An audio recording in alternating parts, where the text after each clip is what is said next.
Bismillahirrahmanirrahim. Assalamualaikum warahmatullahi wabarakatuh. Waalaikumsalam warahmatullahi wabarakatuh. Para pemirsa dan sahabat beriman dimanapun berada, kita jumpa lagi di Ustadz Danu Official Channel. Semoga kita semua selalu dalam lindungan Allah Subhanahu wa Ta'ala. Amin. Di video kali ini kita akan ngaji lagi bersama guru kita Pak Ustadz Danu yang sudah hadir di sini bersama kami. Assalamualaikum Pak Ustadz. Waalaikumsalam warahmatullahi wabarakatuh. Amin. Assalamualaikum Bang J. Waalaikumsalam Pak Danu.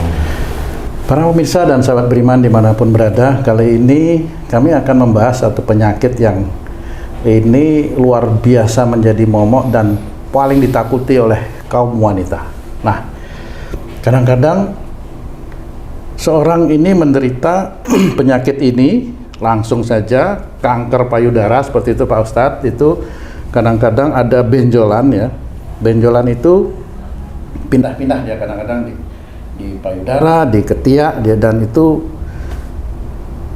seperti yang pernah kami dengar dari penderitanya itu seperti disayat-sayat seperti itu Pak Ustadz. Nah, kanker payudara penyebabnya sebenarnya apa? Mohon penjelasan Pak Ustadz. Ya, Bismillahirrahmanirrahim. Assalamualaikum warahmatullahi wabarakatuh. Waalaikumsalam warahmatullahi wabarakatuh. Min ya rabbal alamin. Alhamdulillah. Penyakit ini memang menjadi momok bagi setiap wanita di dunia, tidak terkecuali juga Indonesia, khususnya daerah-daerah yang emosionalnya tinggi. Oh, ada daerah-daerah yang emosional Pak Ustadz ya? Termasuk orang-orang Asia ini emosionalnya tinggi. Ya, Asia itu tinggi. Jadi kanker payudara ini termasuk zona-zona yang emosinya tinggi. Nah, kenapa bisa muncul kanker payudara tersebut? Kalau kita ngomongin tentang masalah makanan atau daging yang dibakar atau sushi barangkali ya. Sushi. Tahu aja. Sate gitu, Iya.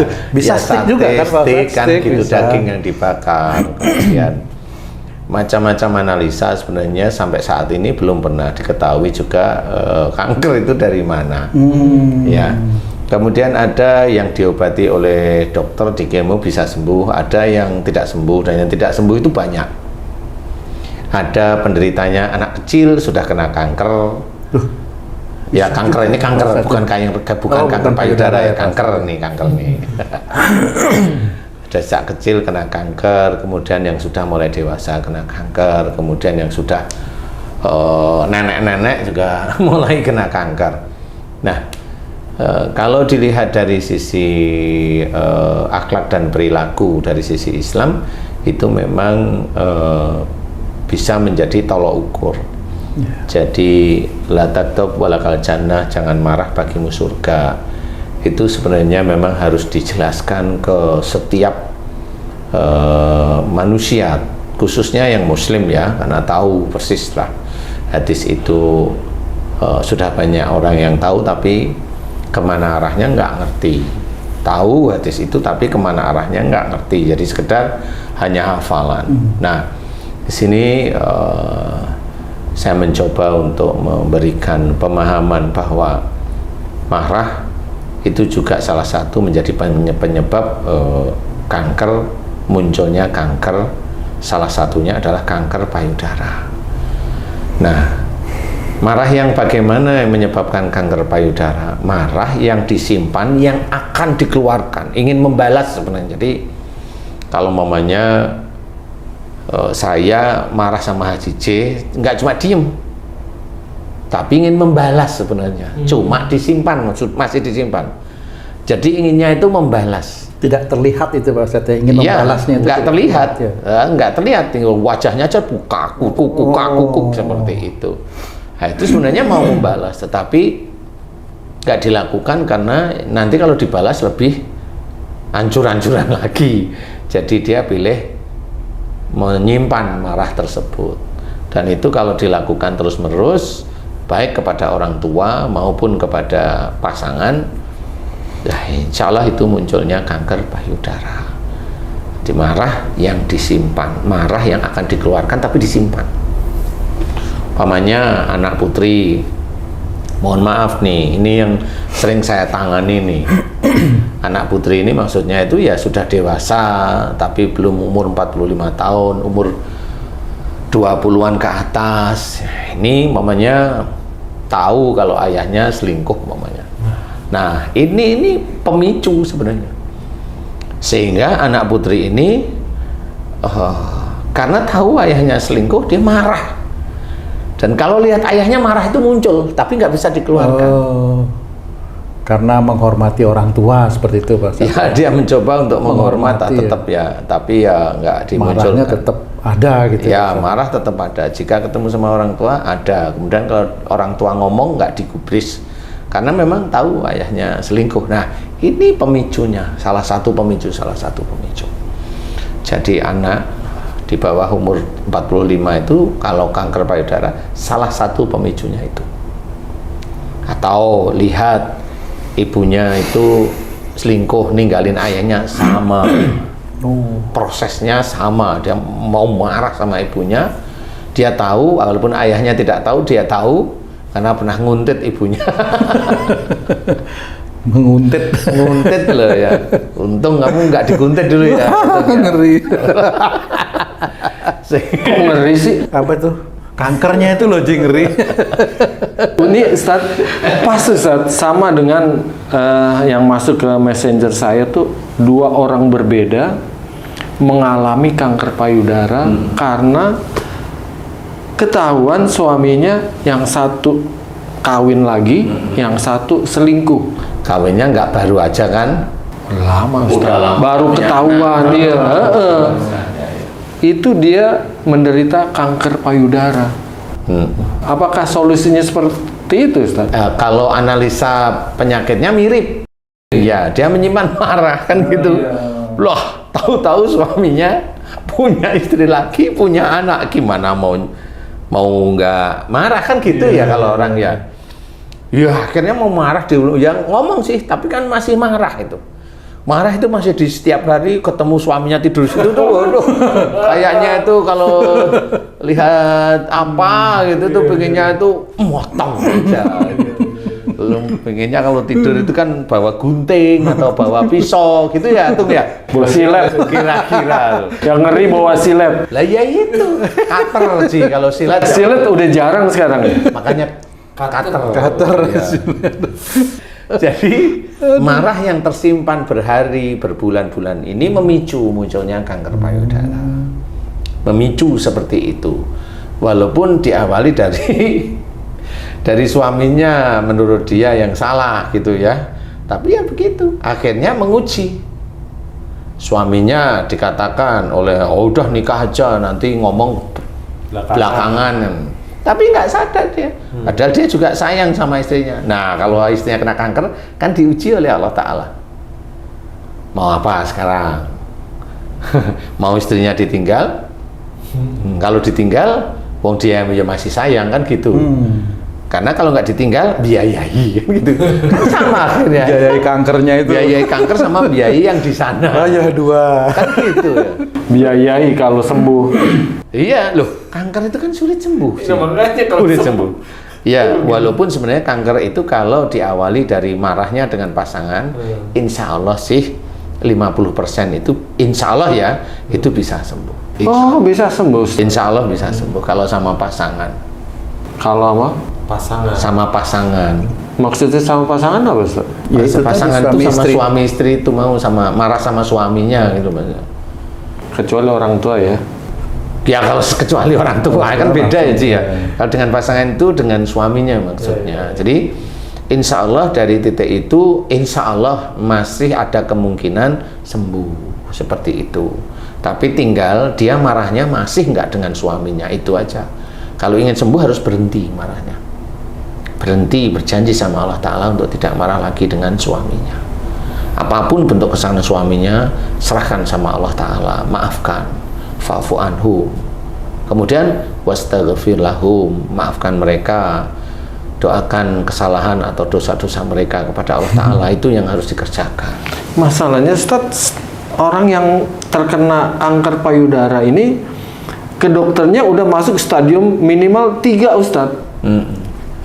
jarang yang dari awal tuh udah tahu dia kanker payudara gitu. Iya. Jadi untuk penyembuhannya sepertinya sulit gitu. Itu gimana mendeteksi awalnya, Ustaz? Gimana? Saya nggak punya alatnya saya. Saya nggak punya alatnya, Ji. Tetapi paling tidak itu pembelajaran dari agama kita kan mengajarkan baik. Dari kecil kita itu sudah banyak makan pelajaran agama dari santren, kan gitu ya. Jadi tidak hanya cuma pelajaran yang ada di otak, tetapi kerjakanlah di setiap saatnya.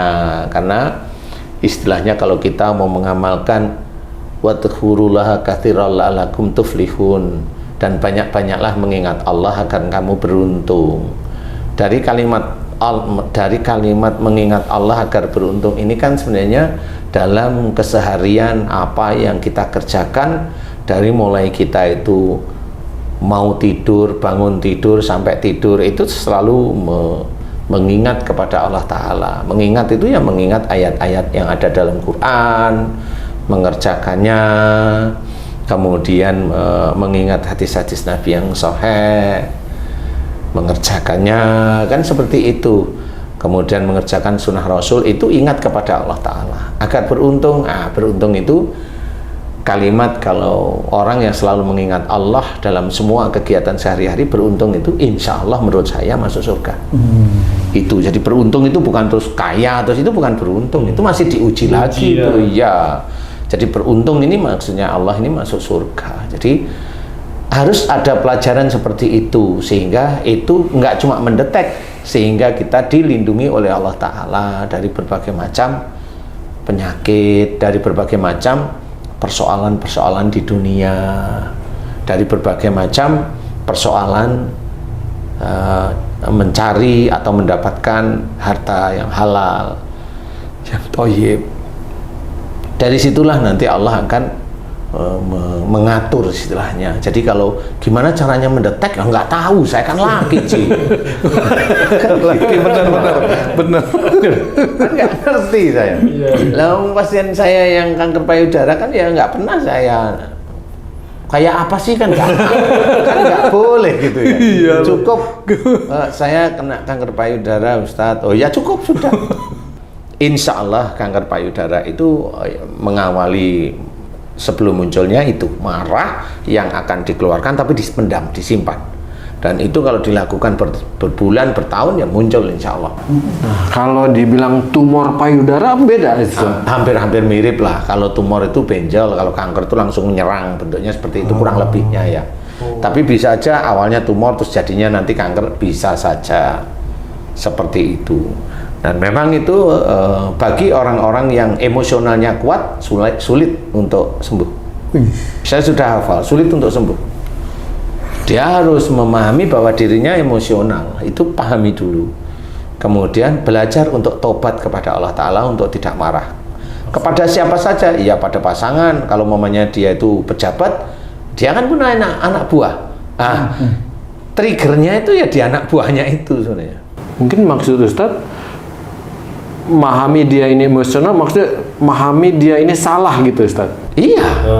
Justru banyak yang nggak mau dibilang salah, Ustaz.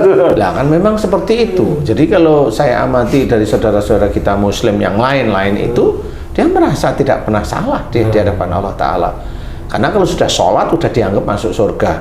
Sudah bacaan Qur'annya bagus, sudah dianggap masuk surga. Nggak seperti itu. Oh iya juga ya. Iya. Padahal yang menderita kanker itu juga mungkin ya seperti pasien Pak Ustadz, rajin sholat. Ya rajin sholat, rata-rata rajin sholat, berjilbab dan sebagainya, rajin pengajian, dan mencoba untuk puasa Senin Kamis banyak sebenarnya. Dia marah sama pasangannya dianggap nggak salah karena apa, wajar dong marah gitu kan? Kan ya, istrinya kan gitu, kan gitu. Apalagi kalau nyuruh nggak pakai marah, nggak merasa bersalah lagi itu sih. Yang benar nggak sih? Iya. Hanya cuma gitu kan. Wah, yang disuruh yang bingung ya kan. Wah ini kalau nggak saya kerjain ditinggal nih aku. Jadi intinya adalah jangan marah beneran ya. Khususnya bagi mbak-mbak dan ibu-ibu, pemicu itu macam-macam. Pemicu itulah sebenarnya ujian bagi kita. Kalau orang tuanya ada yang selingkuh, kalau orang tuanya ada salah, ada melakukan dosa, maafkan saja. Kita sebagai anak memaafkan seperti itu. Jangan sampai kita marah, benci, dendam. Ada juga beda. Ada yang ayahnya itu hobinya kawin. Nah, itu kan dia pancing juga, nggak sekali dua kali. Kalau sekali dia maafin, nggak taunya kawin aja, kan marah lama-lama. Nah, itu kenapa? Ya bapaknya sendiri yang nanti kalau anaknya yang kena kanker payudara itu kanker nggak bisa sembuh, nggak ini akhirnya meninggal. Bapaknya itu besok bertanggung jawab terhadap kematian anaknya. Sebenarnya begitu. Jadi jangan hanya cuma berpikir tangan dan kaki menjadi saksi. Enggak, itu kan dari kita sendiri. Nah, kalau dari penyakit-penyakit yang muncul sehingga seorang itu melakukan dosa dari mana? Nah, kan ya dari apa yang dikerjakan sehari-hari itu.